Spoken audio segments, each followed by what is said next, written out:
waiting for the faintest sign that we are not alone, hoping for a message written in light or sound from some distant star.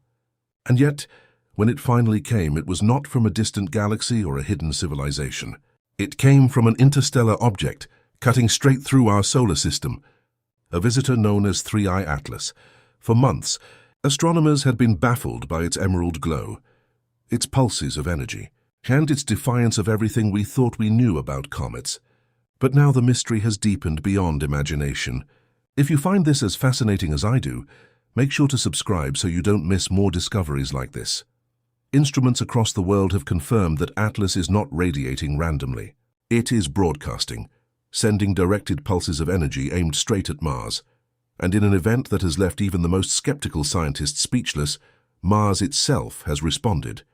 For the first time in human history, we are witnessing what looks like a dialogue between a wandering object from beyond the stars and a neighboring planet that we thought was dead and silent. And if this is true, then our understanding of the universe, of Mars, and of our place in it will never be the same again.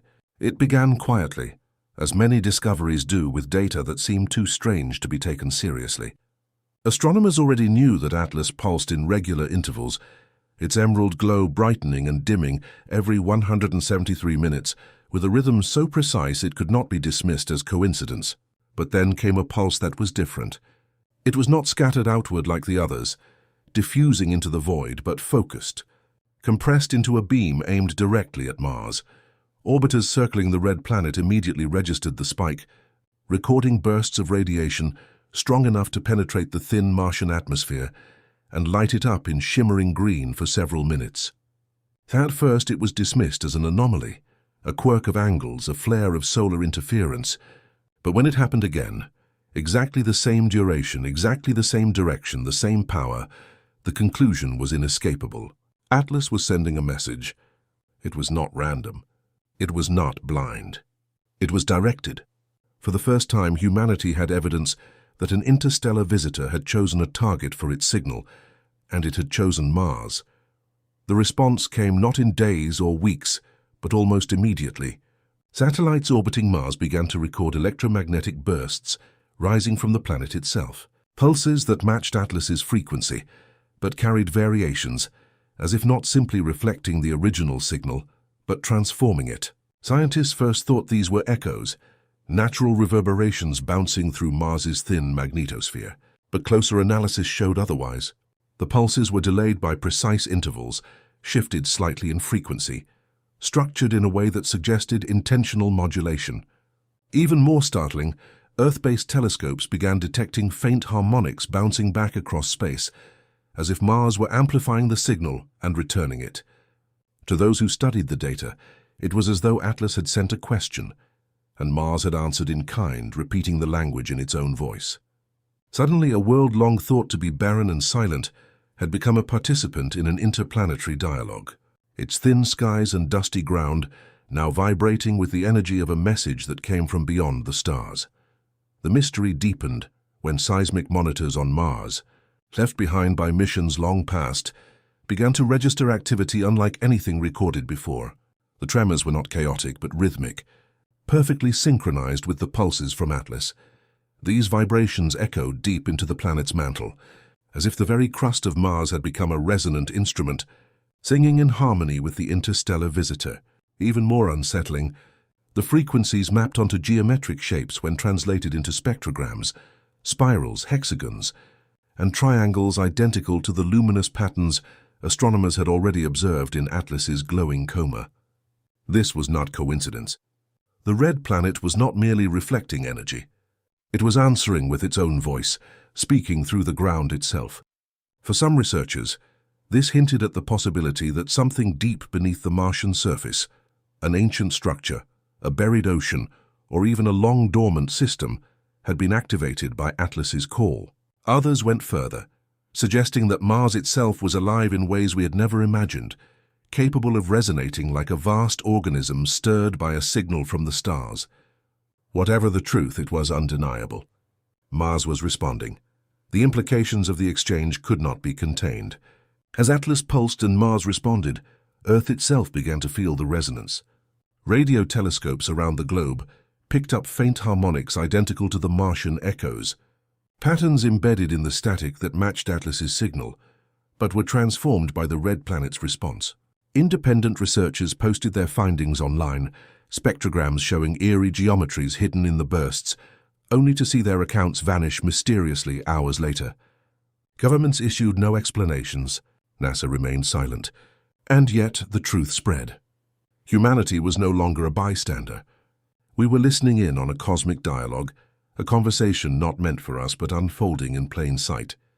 And as the patterns grew stronger, as Mars' signals became clearer, the haunting realization took hold. Whatever Atlas had asked, Mars had answered. And the echoes of that exchange were already reaching Earth. Phobos and Deimos, the two small moons of Mars, had always been considered little more than captured asteroids, lifeless rocks circling a barren world. But when Atlas's signal reached Mars and the planet began to answer, something extraordinary happened. Instruments aboard orbiters detected that Phobos was reflecting bursts of electromagnetic radiation perfectly synchronized with Mars's pulses, like a relay node amplifying the exchange.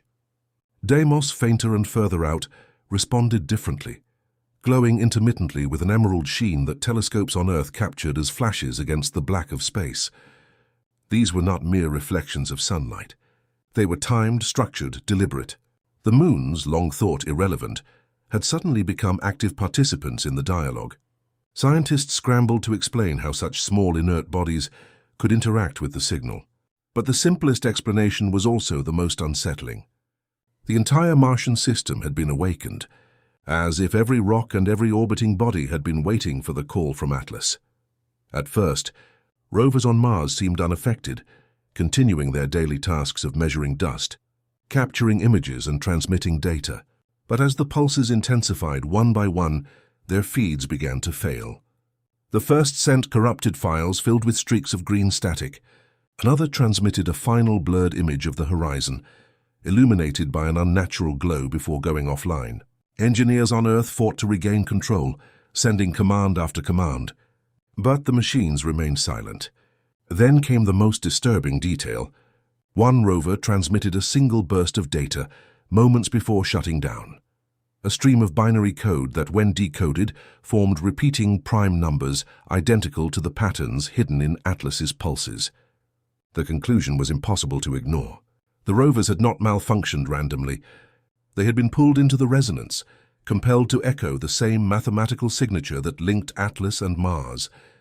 Our mechanical explorers had, in their final moments, become part of the signal.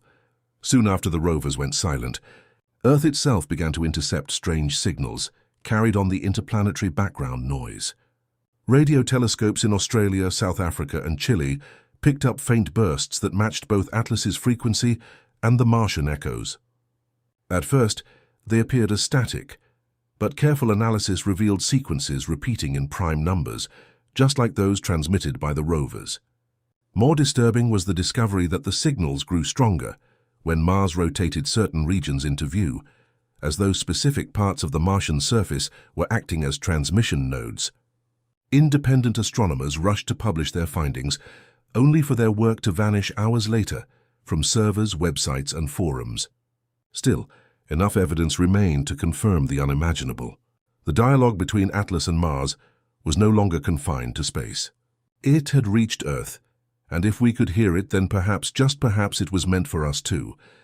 As the dialogue intensified, the skies themselves became a canvas for Atlas's message. Observers reported seeing shimmering patterns ripple across the Martian atmosphere, visible even through telescopes on Earth. Spirals, lines and hexagonal grids shimmered like vast, fleeting constellations etched in light, appearing for minutes before fading away. Satellite imagery confirmed the displays, showing them aligned precisely with the rhythm of the pulses exchanged between Atlas and Mars. The geometries were not random. They carried ratios that matched mathematical constants, golden spirals, and even structural symmetries found in architecture across human civilizations. The implication was haunting. Atlas's message, amplified by Mars, was now being broadcast visually as well as electromagnetically, written across the skies in symbols that spoke a universal language. Humanity, once a passive observer, was now staring at signs that seemed designed to be recognized not just by Mars, but by us. And the realization spread like wildfire. This was no accident of physics. It was communication,